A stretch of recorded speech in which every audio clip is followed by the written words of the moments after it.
persévérant, Marine Le Pen aurait pu faire oublier son nom. Mais elle choisit la facilité. Intégrer un cabinet tenu par un membre du Front National, où elle se retrouve bien vite à défendre des militants du FN et du GUD, avant de finir tout simplement embauchée par le parti de son père. Elle a eu une petite tentative de s'installer, pas de clients, elle est revenue, elle a été engagée avec un salaire très élevé au Front National comme responsable du service juridique. Au siège du FN, où elle travaille désormais, Marine Le Pen est payée 30 000 francs par mois pour un 2/3 de temps. Elle y retrouve d'autres membres de sa famille, également salariés du Front, son beau-frère, Samuel Maréchal, et sa sœur Yann, embauchée comme responsable de communication. Au Front National, les gens le vivaient mal, je veux dire, cette façon de salarier, fille, gendre et ainsi de suite, et sur une longue période et d'une manière répétitive, puisqu'avec chacune des filles Le Pen, ça recommençait.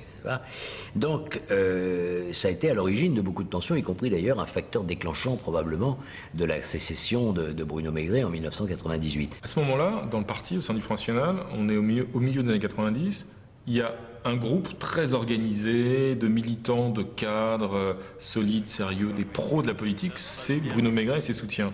Eux, ce sont des vrais professionnels. Et puis, il y a un petit groupe de charlots, un peu, en tout cas qui sont perçus comme tels par les maigretistes. C'est un petit groupe de jeunes fêtards qui ne sont pas très travailleurs, qui sont les amis de Marine Le Pen. Marine Le Pen et sa petite bande de copains. Le temps de l'insouciance a une fin, car une véritable guerre des clans se prépare. Bruno Maigret et ses partisans ne supportent plus de voir le clan Le Pen gérer le FN comme une affaire de famille, et ils vont le faire savoir.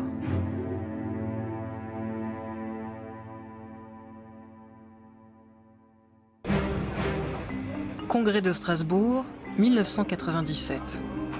Jean-Marie Le Pen a décidé de présenter sa fille Marine au comité central du parti, mais en coulisses, les maigretistes lui réservent une surprise. Ils veulent adresser certains signes clairs pour lui montrer que le pouvoir a changé de camp.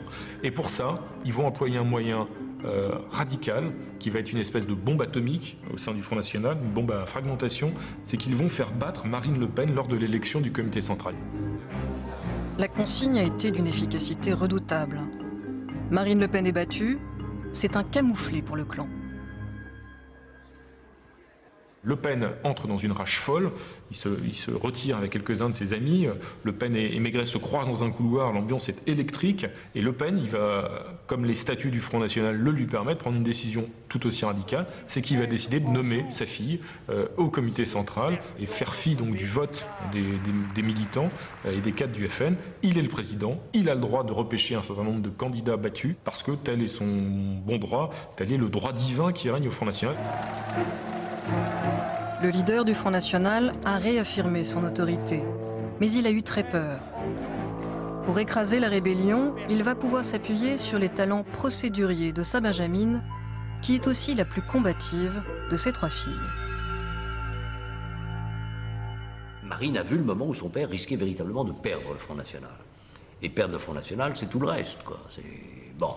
Donc, il y avait la nécessité de sauver la baraque, en quelque sorte, au sens propre comme au sens figuré. Dans les couloirs, la directrice juridique est plus que jamais à la manœuvre pour protéger les intérêts du clan et se débarrasser des dissidents. Du fait de son rôle de directrice juridique, eh bien Marine Le Pen va peu à peu assécher un peu les moyens accordés aux maigretistes. Il y a une secrétaire qui ne se voit pas renouveler un contrat, il y a tel ou tel collaborateur de Bruno Maigret qui a des difficultés pour se faire rembourser ses frais, etc. Donc c'est une somme de petites mesquineries pendant des mois et des mois, pour empêcher finalement Bruno Maigret et ses amis d'étendre leur influence dans le parti, au point qu'elle va glaner un surnom, ils vont la surnommer la policière du paquebot.